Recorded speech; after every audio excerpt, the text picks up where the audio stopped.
ছোট ভাই, তুমি তোমরা সবাই মিলে, তোমার পূর্বের সবাই মিলে, যত মানুষ আল্লাহ সৃষ্টি করেছে সব মানুষ মিলে, যত জিন আল্লাহ সৃষ্টি করেছে সব জিন মিলে, যেদিন আল্লাহ সৃষ্টি করেছে সেই দিনের পর থেকে যতদিন এই সৃষ্টি আল্লাহ টিকায় রাখবে আর যুগে যুগে মানুষ পাঠাবে পৃথিবীটাকে স্থির রাখার জন্য, ততদিন যত মানুষ যত জিন সবাই মিলে যদি পরিকল্পনা করে একটা অপরাধ, নতুন একটা অপরাধের তৈরি করে, মনে রাখবা আমার রব যদি ক্ষমা করতে চায়, তোমরা সব মানুষ আর জিন মিলে এমন কোন অপরাধ তৈরি করতে পারবা না যেটা আমার রব চাইলে ক্ষমা করতে পারে না।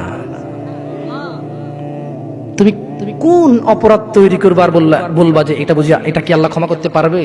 এরকম অপরাধ তুমি পারবা না তৈরি করতে। বেঁচে থাকা অবস্থায় তুমি বেঁচে আসো, তোমার সামনে এমন একটা অপরাধ নাই যে অপরাধের ক্ষমা পাওয়া যায় না, মানুষের হক ছাড়া। তাও মানুষে মাফ করে দিলে পাওয়া যায়। মানুষে মাফ করে দিলে, আমি কি বুঝাতে পারছি না? বুঝাতে পারি নাই। আমি কি বুঝাতে পারছি না? বুঝাতে পারি নাই। দুনিয়া তুচ্ছ। তোমাকে আবার বলি, তুমি আল্লাহকে ভয় করো। তোমাকেই উদ্দেশ্য করে বলছি আমি, ইনশাআল্লাহ within 5 to 10 minutes I will finish। আমি 5 থেকে 10 মিনিট শেষ করে দেবো। বেশি কথা বললে কোনো লাভ হয় না। যতটুকু শুনেছেন যদি কাজে আসে আসবে, আর সারাদিন বললো কাজে আসবে না।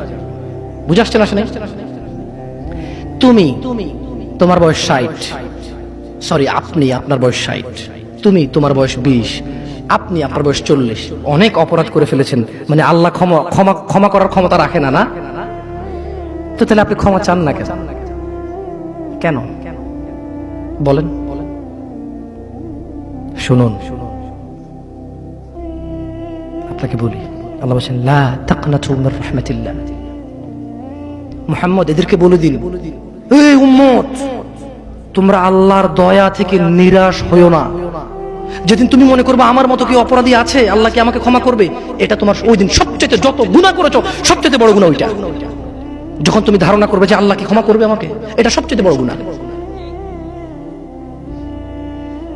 তাহলে তুমি কি এমন কোন অপরাধ করতে পারছো যেটা আল্লাহ ক্ষমা করার ক্ষমতা রাখে না? যদি তিনি চান ক্ষমা করতে, এরকম কি তুমি মানো? এটা তুমি এটা মানো?